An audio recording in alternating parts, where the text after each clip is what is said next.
everybody's out to get something from me these days. Your time, your attention, especially your money. Heck, even I'm in on the racket. There's a sponsor today. Later on, I'm absolutely gonna try to quip you into smash on the like, but no, stop it. You wait till I do the bit. And ideally, you should be sold to, enticed, financially courted.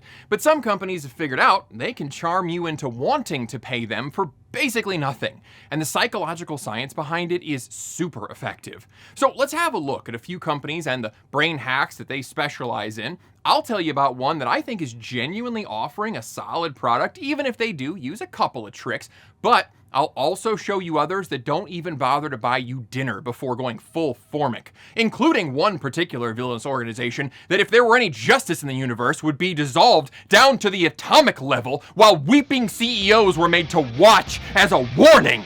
But we'll get there. Now, before we dive into the meat of the video, I want to clarify, this is about more than just games and complaining about Take-Two and Ubisoft, Blizzard, EA, King, all of them. It's about assessing value. And the reason games make a great sandbox for exploring this concept is because they are a 100% luxury. You don't need a single thing from games, so they should be offering you considerable value in other ways.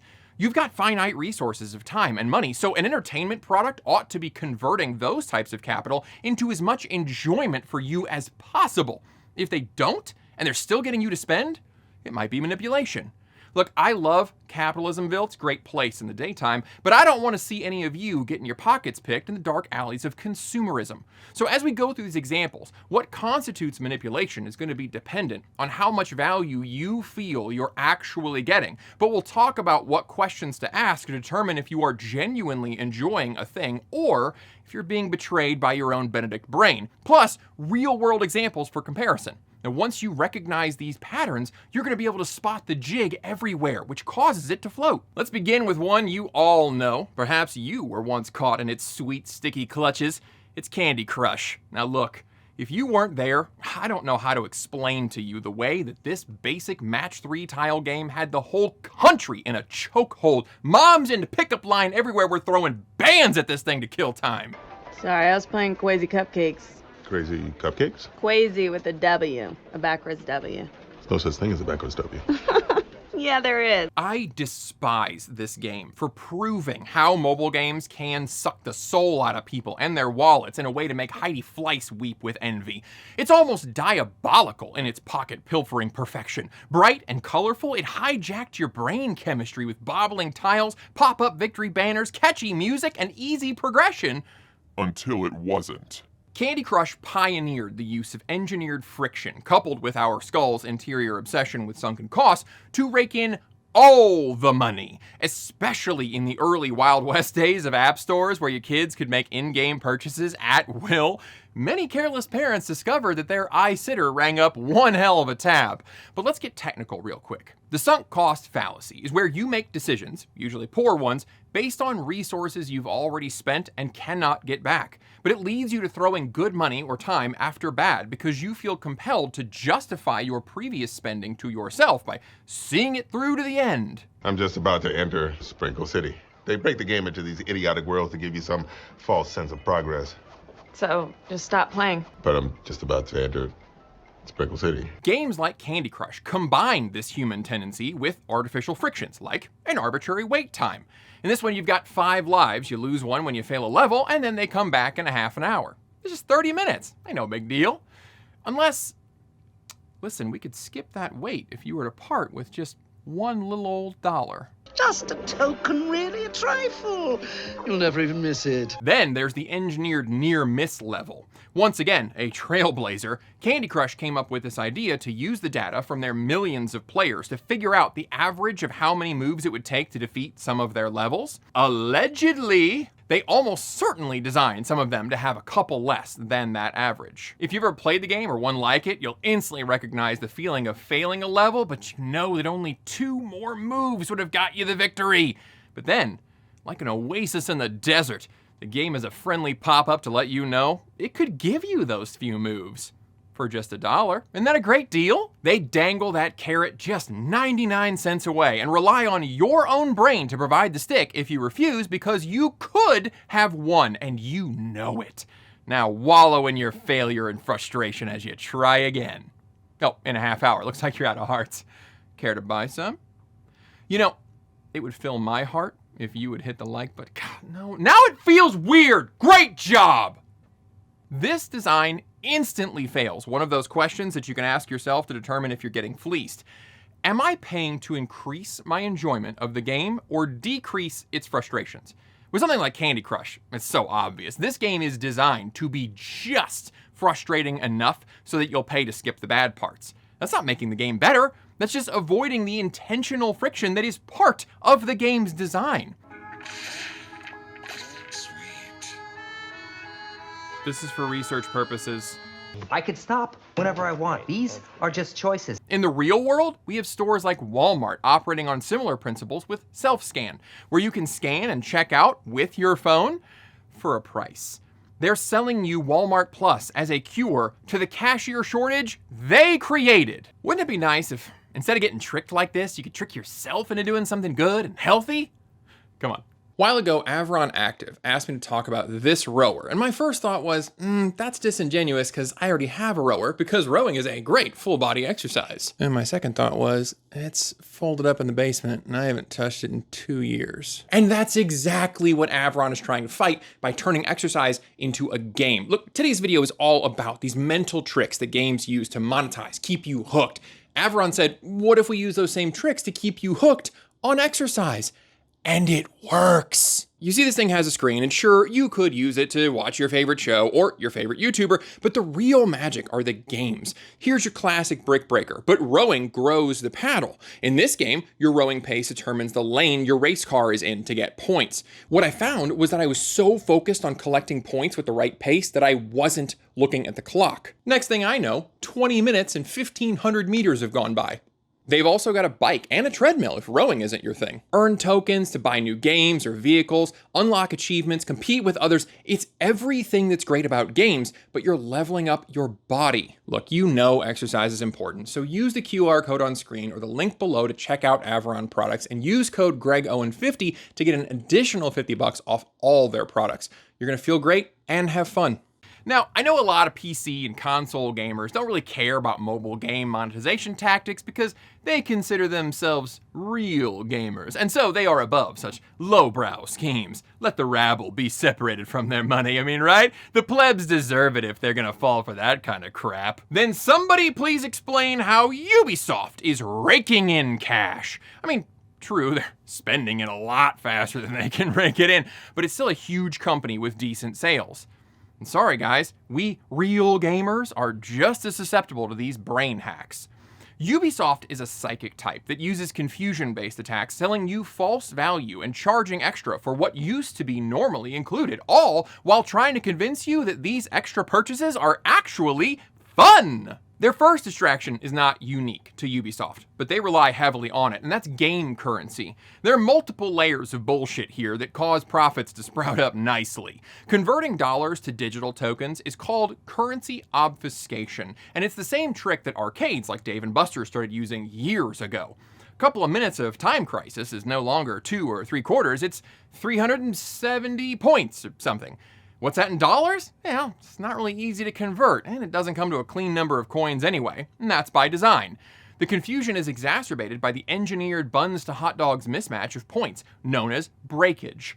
Because of the quantities that points get sold in and what items cost, you're likely to never end up neatly with 0 game tokens. And your gullible gray matter thinks, well, we can't just lose that money. I mean, plus we already paid for those credits, so if we just get a few more, we could use them all up. And we're already money ahead anyway. The brain is so stupid. Ubisoft has a cash shop in just about every game now, each with its own currency, and they aren't all cosmetic items. When Assassin's Creed Valhalla launched, many noted that the game was extremely bloated, and the cash shop was selling game-affecting items like experience boosters to speed up player progression. It wasn't hard to make the connection that some of that bloat was obviously artificial friction, designed to push players to buy skips. Cash shops are also the only way to get some items. It's not a question even of getting this cool outfit by grinding or paying, it's only paying. But the befuddlement barrage only begins there. Ubisoft loves to engage in price anchoring. Last year, they announced 2 games that use the exact same tiered version formula with lovely charts like this to display the available versions.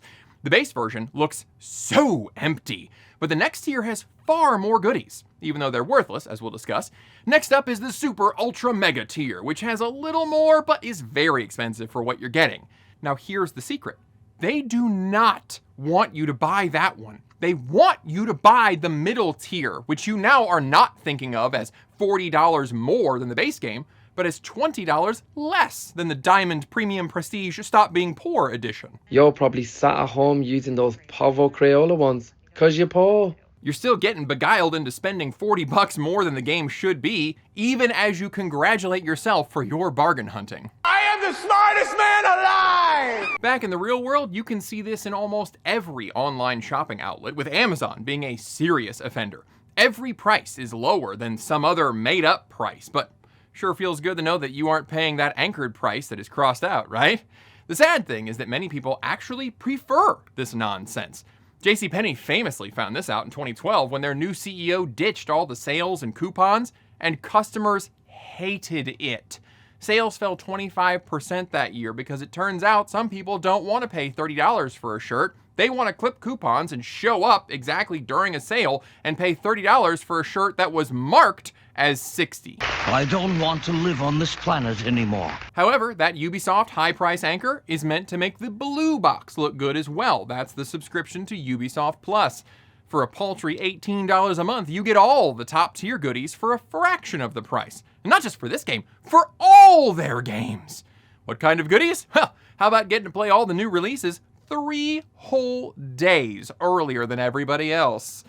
I mean, Tuesday has historically been the release day for the overwhelming majority of games, but if they say the official release is now Friday, then Tuesday is technically 3 days early, right? You also get free access to the DLC that is like 2 to 3 hours long, and it's finished at launch, so it probably should have just been in the main game anyway, but they needed some kind of leverage to get you to spend more on a deluxe edition or a season pass, so they cut it out and they set it aside. Just like the cool outfits that you can pay for, Ubisoft and others, they keep creating content that belongs in the game, but they just want to sell it to you for more. Ubisoft wants you in that subscription because the averages are very much on their side that you will forget to cancel for a couple of months, or that you'll avoid canceling because you're just about to play a certain game, or because you're going to lose access to one of those DLC missions, or because your save file might not even work anymore if you were playing a different version with Ubisoft Plus. So sorry, compatibility issues happen. This giant software company can't anticipate that sort of thing. Probably best to say subscribed, just in case. This brings us to a new frontal lobe phenomenon called the endowment effect. In short, we tend to value our possessions higher because we owned them. For example, this right here, this isn't just a regular mass-produced Alexander jar mug with sweet lid. No, there are many like it, but this one is mine. He's my best friend. He's my life. Unless... What have I done? Most of the 100 plus games that Ubisoft advertises in their library are really just one of like 5 games with different coats of paint on them, which doesn't sound like it's worth $18 a month. But once you have the subscription, you feel like you own all of them, plus all the worthless cosmetic perks and DLCs, so now you value them more. Now, $18 feels like a steal for how much more you're overvaluing that library. There are 2 self-reflection questions for this one. One, is the subscription full of games that I really want to play? Or am I simply impressed with the number that I could potentially play?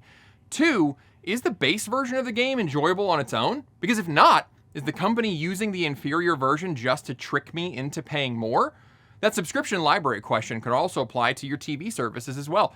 If you're hanging on to a subscription for just a couple of shows, you could probably buy them digitally, cancel the subscription, and be money ahead in about a year. Now, each of these schemes isn't so bad on its own, but layered together like this, they're hard to escape. A company like Ubisoft is always going to try to keep its claws in you through perks that you think you own, bits of currency and credits that you've sunk cost into, and by confusing you through price manipulation tactics and bloated quantities of stuff to make you think they're offering more value than they really are. The only surefire way to win here is to ghost them. Our next game is also ultra famous and contains several methods to keep you hooked, some benign, some scummy. Reportedly amassing over $30 billion in the last 7 years, Fortnite is an absolute juggernaut. Surprisingly though, I think this game actually offers some value, which makes it a great example for how to assess these kind of things. Now, while they didn't invent the concept, Fortnite is arguably the most responsible and most popular for the Battle Pass system as we know it today.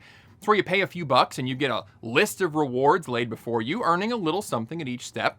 Depending on the game, I actually like this model because it can add a lot of value. There are a few tricks going on here though, and you should still understand them so that you can assess if it's a good value for you. First, Battle Passes almost always have a free tier with sparse rewards simply to get you looking. Because when you do that, the endowment effect kicks in, and you'll see that since you're level 11 or whatever, you've basically already earned these various rewards on the paid track. You just gotta pay for them. And I know that sounds dumb, but something in our brain views it differently. Since we place higher value on these things that we own, or nearly own in this case, the cost of the pass suddenly feels like a better price. A Battle Pass also relies heavily on FOMO, or loss aversion. We generally avoid pain more than we seek pleasure. I mean, look at all these cool skins that everybody else gets, but you don't have one. You just got some goofy dude in camo pants. You don't have a cool Peter Griffin in a chicken suit, you loser. That free track also plays into this, showing you that you could have those premium items, but now it feels like you're losing them if you don't buy the pass, right? And you need to buy this pass because these rewards are only available in this short window. Creates artificial urgency and scarcity just like their limited time deals in the shop. A subset of FOMO, social currency, also plays a factor, and this one is really insidious. Typically, the most eye-grabbing skins are at the end of the pass. Like, here's one that my son was obsessed with last year, an Iron Man suit that is made of flames. When people see you with this before a match, they probably couldn't care less, but your ego is gonna think they're lining up for autographs. Once again, the real world has a handy example in the form of some luxury stores like Gucci or Louis Vuitton. This stuff is ridiculous looking. It's gaudy as hell, but it's Gucci, baby. Not just anybody can overpay for a t-shirt. That's what makes it special. Social currency is wild, and it keeps many otherwise useless industries afloat. The question to ask yourself for clothes or skins in a game like Fortnite is, would I still be happy with this purchase if nobody saw it? If not, you're probably falling for hype and overestimating how much other people care about what you have on or how you look. Thanks for nothing, stupid brains. But as I said, despite some of these tactics, I think Fortnite is actually doing great work, even if it's not my particular cup of tea. And if you haven't seen it in a few years and you think, oh, that's just for kids and guys with blue hair, let me tell you, it's grown and they're trying to make it like a one-stop shop. There's still the famous Battle Royale, but now there's a version where nobody can suddenly build an entire mansion before your eyes and then appear behind you. But there's also a Lego game, racing game, they have a first-person shooter mode, music festivals, a bunch of user-created mini-games. It's like Roblox, but better looking and with fewer predators. Now, one pitfall is that they're using the numerous modes and all of their associated battle passes to get you into a subscription. So be careful not to get into that and forget it, because that ain't Gucci, my guys. Was it supposed to be my guys or my dudes? Oh, could be either. Fortnite's also doing events all the time. It's been a few months, but I was playing with my sons last fall, and there were several Avengers-themed events. There was a big community thing one Saturday where everybody in the world was trying to kill a giant Dr. Doom. There was a Halloween event. The map changes pretty often. They got new weapons and vehicles. There's plenty to do. Plus, the Battle Pass will often involve some small story that you work through that will result in its own little rewards. I like the extra ways that you earn XP because, you know, sometimes you're not having a great game and they still offer ways to feel like you got something even if you die early. If you already enjoy the games that Epic is offering, then these extras might increase your enjoyment. However, our final company, ironically, makes a famous game series about demons, which is apropos because their boardroom is full of them. Like an old friend who wants to tell you about the magic of NFTs or this amazing new health drink, MonaV, Blizzard Entertainment is especially painful to look at now because of the memory of all the good times that we once had. Or I guess the more appropriate comparison would be that friend who started dating somebody and then they became a completely different person, because after they hooked up with Bobby Kotick at Activision, Blizzard came back with loot boxes, microtransactions, and serious trust issues. This unholy union is doing all the same things that we've already talked about, but they're just taking them down to the next circle. For example, Ubisoft might deliver near worthless DLC content at a later date, but they do deliver. Blizzard launched Overwatch 2 with a promise of a mode where you could team up with other players to fight computer enemies and bosses instead of each other. The sequel definitely wasn't just a vehicle to implement monetization like battle passes and premium skins, right? Oops, that PvE mode that was used to justify the game in the first place isn't happening now.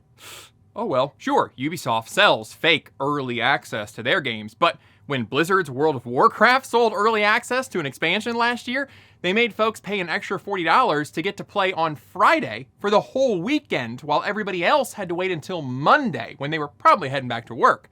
When it did open to the public, the super fast leveling that happened during that early access weekend was tuned down to enhance player enjoyment and to ensure you'll cough up the money next time.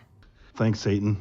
Activision Blizzard owns King, the makers of Candy Crush, and they use that expertise to crank up the manipulation to 11 with their latest mobile game, Diablo Immortal. Like its predecessor, it gets you in for free, starts fast, then slows to help sell boosters, and it even has pop-ups if you're not getting the hint.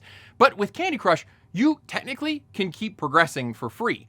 Diablo Immortal found this to be unacceptable though, and later in the game, you cannot advance without these legendary gems, and higher ranks can only be obtained with the use of these legendary crests, which can be earned by the small handful, rarely, or you could just buy them.